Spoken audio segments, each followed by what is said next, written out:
Il suffit parfois d'une simple gorgée pour raviver des souvenirs, unir des générations et raconter une légende. Tout commence en 1886, dans une petite pharmacie d'Atlanta, un jour d'été étouffant. Un homme du nom de John Stith Pemberton, pharmacien de métier, cherche à créer quelque chose d'unique. Son objectif n'est pas encore de bâtir un empire, mais simplement de soulager la fatigue et la douleur. Sur sa table de travail, il mélange des extraits de plantes, du sucre et de l'eau gazeuse. Ce mélange, brun et mousseux, dégage un parfum sucré et surprenant. Pemberton ne le sait pas encore, mais il vient de donner naissance à une légende. Il verse une première dose dans un verre, ajoute de la glace et goûte. Le goût est différent, rafraîchissant, presque magique. Son assistant, intrigué, en prend une gorgée et sourit. C'est ainsi que naît la première version du Coca-Cola. Le nom lui-même est inspiré des deux ingrédients principaux, coca et noix de cola. Pemberton fait imprimer des affiches pour promouvoir sa boisson comme un élixir revitalisant. À l'époque, les sodas sont rares, considérés comme de petits luxes urbains. Chaque jour, quelques curieux viennent goûter cette mystérieuse boisson gazeuse. Le succès reste timide, mais quelque chose d'étrange attire les gens à revenir. Bientôt, un homme nommé Asa Candler entre dans l'histoire. Candler, un homme d'affaires ambitieux, voit dans cette boisson un potentiel immense. Il rachète la formule, affine la recette et lance une campagne marketing audacieuse. Sous sa direction, Coca-Cola devient plus qu'une boisson, un symbole de fraîcheur. Les premières bouteilles en verre apparaissent, élégantes et reconnaissables entre toutes. Le bruit du bouchon qui s'ouvre devient familier à travers les villes américaines. Chaque gorgée promet un instant de plaisir et d'évasion. Candler comprend que la force d'une marque réside dans les émotions qu'elle évoque. Il inonde les rues d'affiches, de panneaux et de publicités manuscrites. Les gens commencent à prononcer le nom avec affection. Coke. Au début du XXe siècle, la boisson s'invite dans les foyers, les bars, les cinémas. Elle devient le compagnon des instants partagés et des sourires spontanés. Pendant la Première Guerre mondiale, Coca-Cola décide d'accompagner les soldats américains. Des usines mobiles sont installées près des fronts pour leur fournir la boisson. L'image de la marque se mêle à celle du courage et de la nostalgie du pays. Après la guerre, Coca-Cola est devenu un symbole américain à part entière. Mais la marque ne s'arrête pas là. Elle voit plus loin, au-delà des frontières, vers le monde entier. Des bouteilles commencent à voyager, franchissant les océans et les langues. Chaque pays y trouve un goût familier, une promesse d'énergie et de bonheur. Dans les années 1930, Coca-Cola découvre un nouveau héros inattendu, le Père Noël. L'artiste Haddon Sundblom dessine un Santa Claus jovial, vêtu de rouge et blanc. Ses couleurs deviennent inséparables de Noël et de la marque elle-même. Le monde découvre le sourire rougeoyant du Père Noël, tenant une bouteille de Coke. Ce n'est plus seulement une boisson, c'est une émotion collective. Pendant la Seconde Guerre mondiale, la marque continue de soutenir les troupes américaines. Elle construit des usines dans des zones de guerre pour que chaque soldat puisse en boire. Coca-Cola devient un lien invisible entre les soldats et leurs foyers. Après la guerre, la boisson est connue dans plus de 40 pays. L'économie mondiale se reconstruit et Coca-Cola symbolise la joie retrouvée. Les années 1950 marquent le début d'une nouvelle ère de publicité.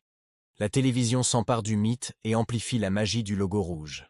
Des chansons, des sourires, des histoires d'amour autour d'une bouteille glacée. Chaque publicité vend un rêve d'unité, de jeunesse et d'optimisme.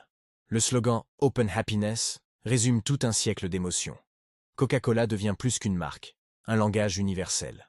Dans les années 1960, alors que le monde change, Coca-Cola reste un repère. Des étudiants boivent un Coke en parlant de liberté et de paix. Des familles trinquent lors des pique-niques, des concerts, des matchs de football. C'est le goût du quotidien, mais aussi celui des moments inoubliables.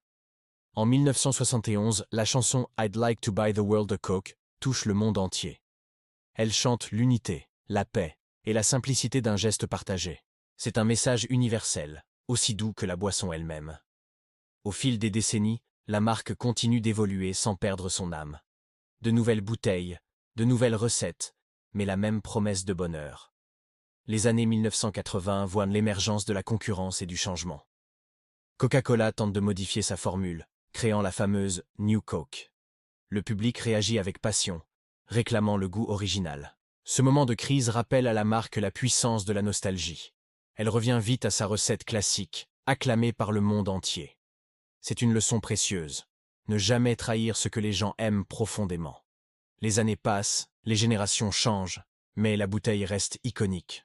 Son design incurvé est devenu un symbole intemporel, reconnaissable au toucher. Dans les années 1990, Coca-Cola se lie à la musique, au sport, à la jeunesse. Elle sponsorise la Coupe du Monde, les Jeux Olympiques, les grandes célébrations. Chaque victoire, chaque moment de joie, semble avoir une bouteille à la main. La marque accompagne les souvenirs, les rires, les amitiés et les voyages. C'est une compagne silencieuse de millions de vies. Au XXIe siècle, Coca-Cola entre dans l'ère numérique avec créativité. Des publicités interactives, des campagnes émouvantes, des messages d'unité mondiale. Partager un Coca-Cola devient un phénomène planétaire. Les bouteilles portent des prénoms, des messages d'amitié, d'amour ou d'humour. Des inconnus se sourient, simplement parce qu'ils partagent une étiquette. L'esprit du Coca-Cola original, celui du lien humain, renaît encore. Aujourd'hui, la marque est vendue dans plus de 200 pays. Elle transcende les cultures, les langues et les générations. De New York à Tokyo, de Dakar à Paris, le rouge du logo réchauffe les rues. Coca-Cola reste fidèle à sa mission. Apporter un instant de bonheur.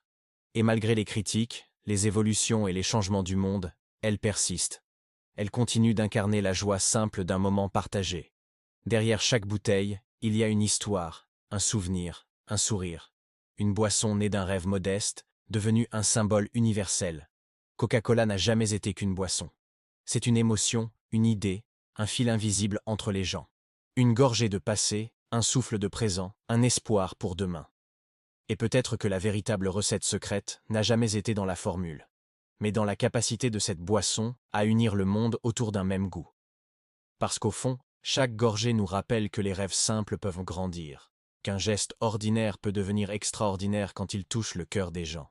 Et que parfois, un simple verre de Coca-Cola peut contenir tout un siècle d'humanité.